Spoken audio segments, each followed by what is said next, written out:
예, 어젯밤에 검찰이 이 국방부 장관을 영장 없이 이 긴급 체포해서 구치소에 수감했습니다. 이 경우 48시간 이내에 구속영장을 발부받아 국방부 장관을 구속시켜야 됩니다. 그렇지 않으면 장관을 석방해야 됩니다.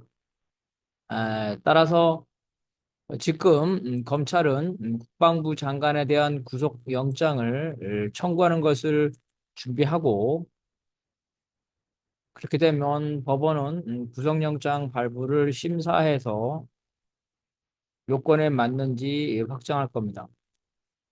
만약에 국방부 장관에게 영장이 발부되려면 내란죄 혹은 직권남용죄의 범죄 사실에 대해서 영장에 명시해야 됩니다. 그 내용은 이제 윤석열의 지시를 받아서 내란 혹은 직권남용의 범죄지를 저질렀다는 것입니다.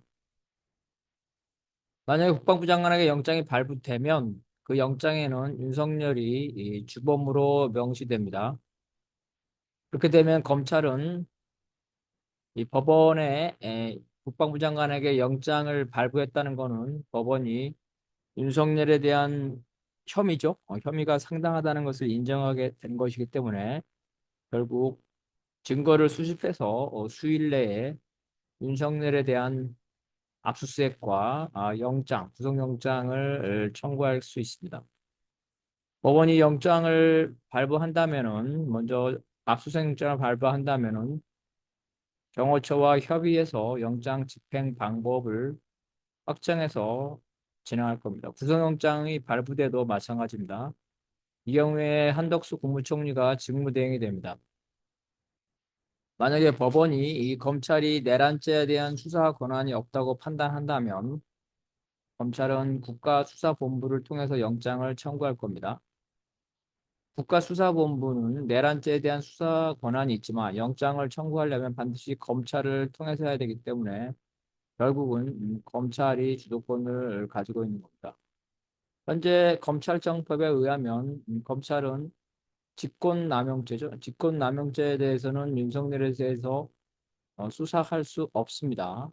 하지만 직권남용죄와 직접 관계 있는 내란죄이기 때문에 직권남용죄와 직접 관계 있는 범죄, 즉 내란죄에 대해서 수사할 수 있다 이렇게 판단할 수 있습니다.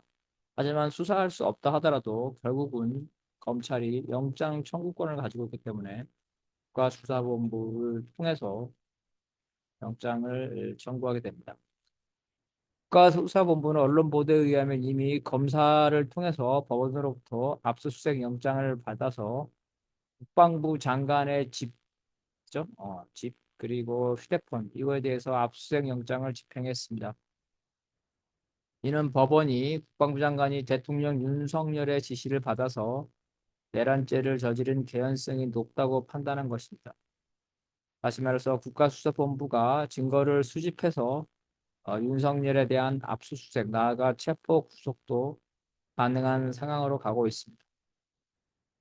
검찰과 경찰이 윤석열에 대한 압수수색, 체포 구속을 놓고 경쟁하는 형세입니다. 아시다시피 경찰과 검찰은 수사권이죠. 수사권을 놓고 어, 벌써 수년 동안 경쟁하고 있기 때문에 보도에 의하면 국가수사본부 경찰은 검찰과 수사 협조를 할 생각이 없다 이렇게 밝히고 있지만 결국 영장 청구 문제 때문에 검찰에게 주도권을 빼앗길 겁니다.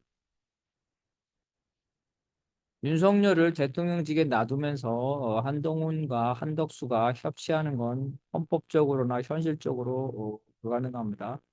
무엇봐도 외교 안보, 특히 국군 통수권이죠. 이거를 헌법상에 윤석열이 가지고 이거를 정지시킨다는 것은 엄청난 혼란에 빠집니다. 국무총리가 그것을 진행한다 하더라도 그것이 군부가 받아들일는지 의문입니다.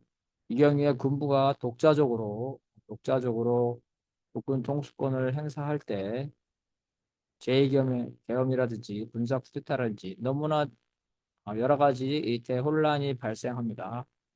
그래서 미국이 이러한 거에 대해서 먼저 절대 반대할 겁니다. 헌법적 절차에 따를 수밖에 없다는 겁니다.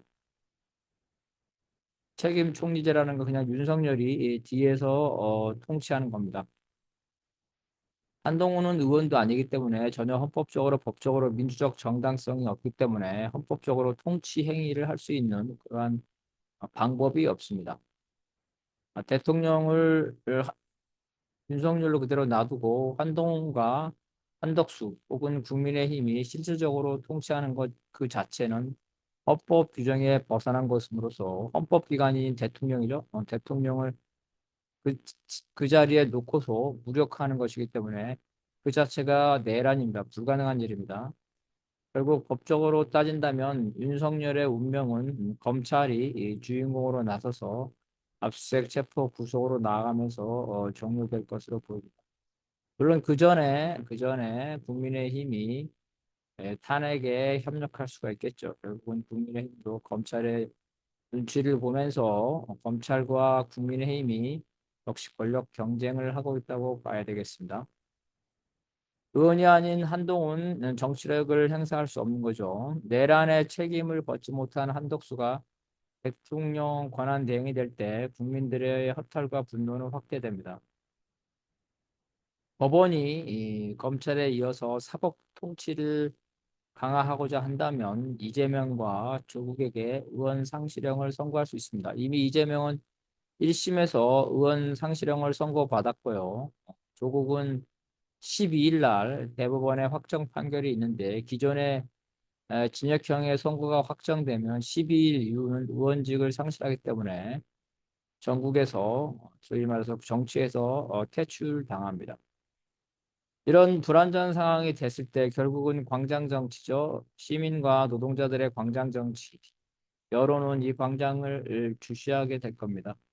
그래서 광장 정치의 영향력이 매우 높아지기 때문에 미국이나 해외 언론, 국내 언론, 정치인들 모두 다 이러한 노동자 시민의 광장 정치를 주목하게 됩니다. 그래서 우리 국민들, 시민들, 노동자들이 고민해야 될 부분은 바로 단순한 윤석열의 퇴진이 아니라 곧 있을 이러한 제도 정치죠. 의회 정치의 공백기에 유권자들이 어떠한 행동을 할 것이냐. 이것이 고민해야 될 부분이라고 볼 수가 있겠습니다.